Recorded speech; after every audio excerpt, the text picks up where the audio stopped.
Assalamualaikum warahmatullahi wabarakatuh. Saya Damayanti Nur, mahasiswa UIN Suska Riau. Di sini saya akan melakukan diskusi online bersama teman-teman mahasiswa lainnya dan kami akan membahas mengenai pro dan kontra kuliah online selama COVID-19.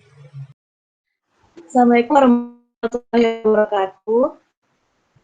Waalaikumsalam warahmatullahi wabarakatuh. Waalaikumsalam. Baiklah, hari ini saya ingin melakukan diskusi online itu tentang materi kuliah di rumah, yes or no. Jadi kita kan sekarang ini banyak yang pro kontra tentang kuliah online ini kan. Jadi saya mau membahasnya mungkin hanya sedikit saja.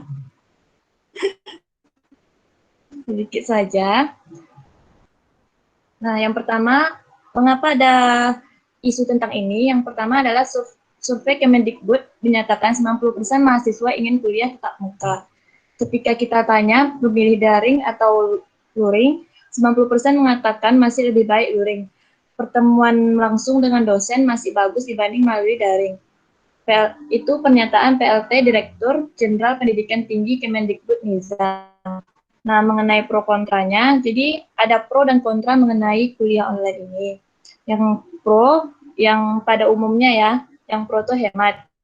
Kan biasa anak kos biasanya akan sendiri biaya naik motor ke kampus. Jadi kalau dia kuliah online kan nggak perlu biaya. Nah, sedangkan kontra tidak dapat uang jajan. Nah, kebanyakan teman-teman saya, mungkin kalian juga kan, alasan tidak menyukai kuliah online ini adalah tidak dapat uang jajan. Nah, yang berikutnya itu pro-nya adalah bisa belajar di mana saja. Seperti sekarang kan kita melakukannya lewat Google Meet kan. Jadi kita bisa belajar kapan saja dan di mana saja. Sedangkan kontranya, tugas lebih banyak dari biasanya. Apalagi kayak anak kesehatan tuh saya lihat banyak menulis laporan, lebih banyak tugasnya daripada biasanya. Kemudian yang pro-nya bisa memanfaatkan teknologi yang ada seperti Google Meet, Zoom. Biasanya kan orang awam tidak tahu menggunakan Zoom atau Google Meet. Sekarang sudah lebih mengenal Google Meet dan Zoom, itu salah satu contohnya. Yang selanjutnya kontranya boros paket internet. Di UIN sendiri kemarin sempat rusuh kan pembagian kuota gratis, tapi belum dapat sampai sekarang. Itu juga menjadi salah satu alasan kontra dari kuliah online ini. Mungkin ada yang mau nambahkan pro kontranya?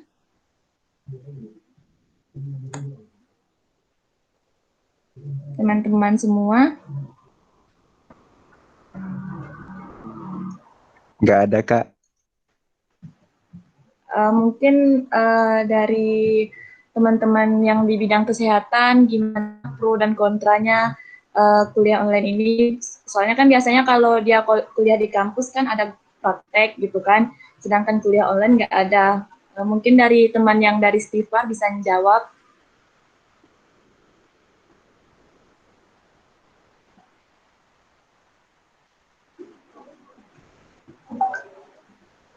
Kak, saya mau nambahin, Kak. Apa? Ya. Pertama itu di kontranya dulu, Kak.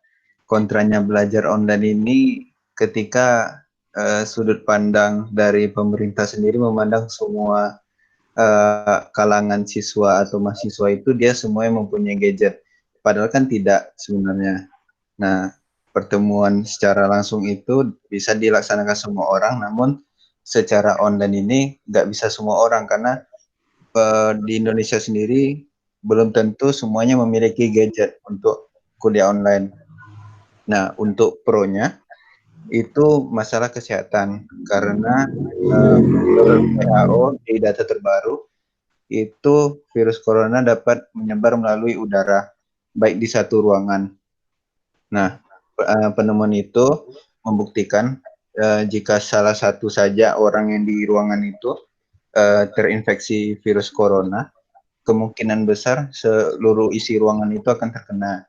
Nah, yang proses belajar tersebut tidak akan bisa terjadi tanpa adanya protokol kesehatan yang baik, sehingga kalau di zaman sekarang serba salah jadinya.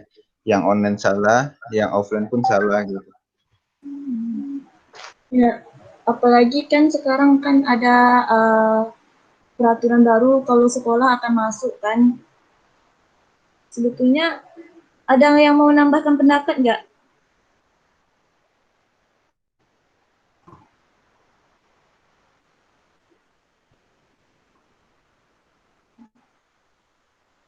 Baik, makasih Pak Fian udah ngasih pendapat. Mungkin yang lain nggak ada ngasih pendapat ya, kita lanjutkan aja ke slide berikutnya.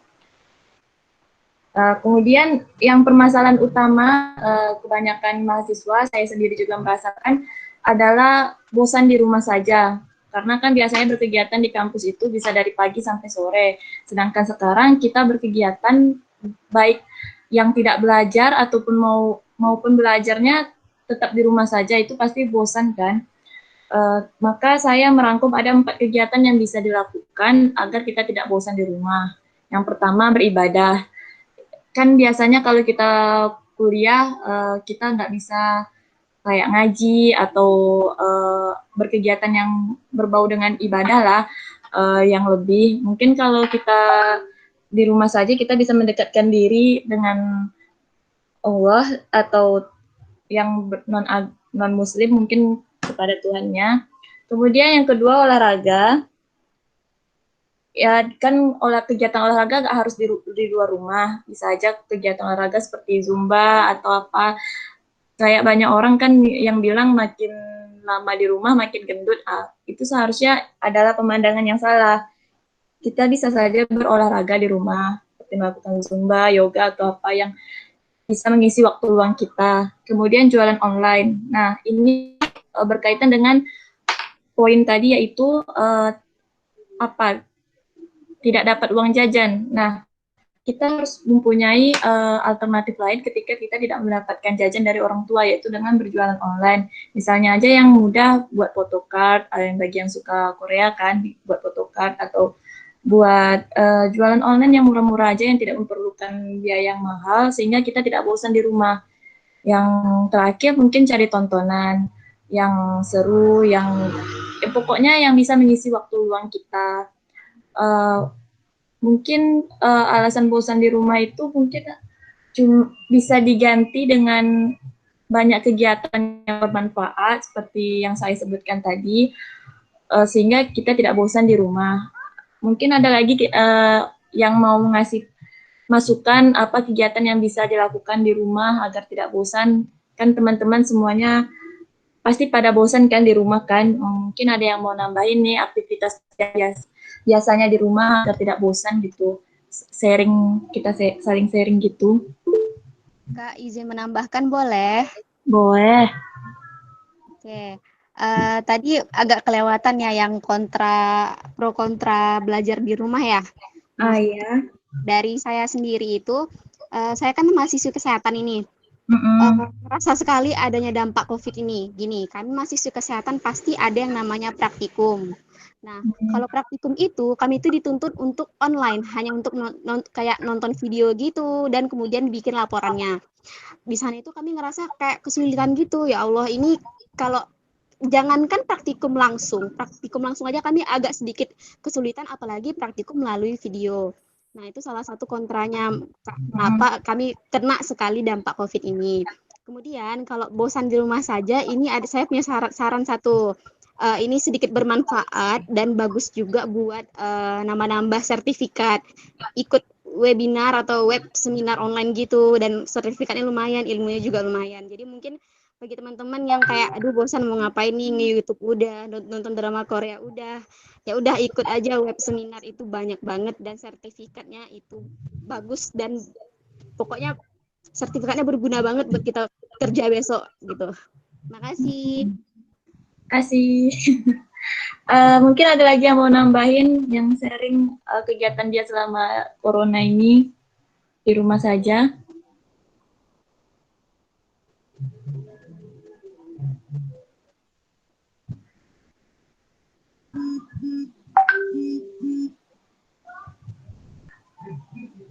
Kalau dari pembicara aja ya. Bicara kan juga pasti bosan di rumah, gitu kan. Jadi kalau dari saya itu biasanya saya melakukan kegiatan yang berupa jualan online gitu kan. Jadi saya itu gimana ya? Dimana kita tuh memanfaatkan COVID-19 ini, keadaan COVID-19 ini dengan kegiatan yang bermanfaat gitu. Dengan jualan online kan saya bisa dapat penghasilan gitu kan.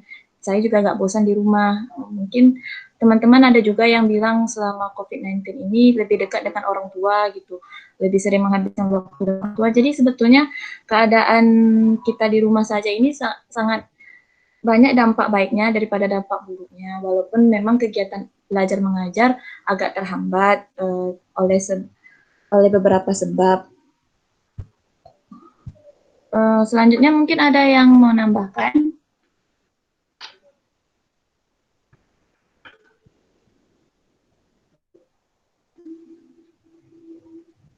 Mungkin tidak ada ya. Jadi kesimpulan yang kita dapatkan dari diskusi online ini,